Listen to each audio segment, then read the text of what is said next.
ወገኖች ማጥፋት ከፈለገ ያገር ሰይጣን ይማክራል። ሲናቅ እግዚአብሔር ያረሰው ሰይጣን ምን ነገር ማድረግ አይደለም። እንደዚህ ላልኩ ይሄ የኛ የጥቁራችን ተፈጥሮ እግዚአብሔር ቆጥሮታ አንድ ያለ እግዚአብሔር ፍቃድ ከዚህ ተሰማራችሁ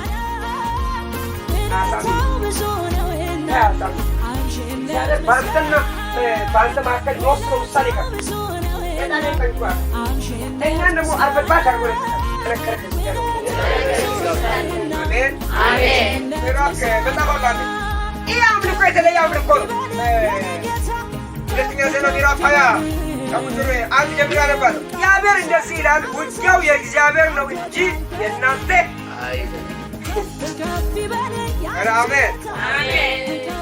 ውጊያ የማን ነው? የእግዚአብሔር ነው፣ የእናንተ አይደለም። ከዚህ ታላቅ ሰራዊት የተነሳ አትፍሩ፣ አትደንግጡ።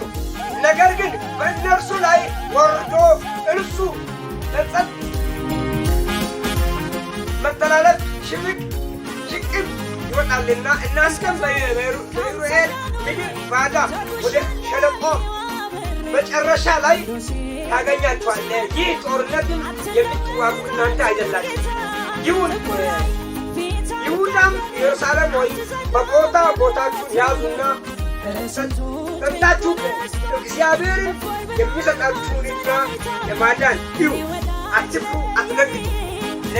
ነገሩን ውጡና ቂጦማቸው። እግዚአብሔር ከእናንተ ጋር ይሆናል። ኢዮሳፍጥም በግንባሩ ወደ መሬት ተደፋ። የይሁዳም የኢየሩሳሌም ሕዝብ ሁሉ እግዚአብሔር ነው እንጂ የእናንተ ወድላቸውን ነገር ልንገራችሁ።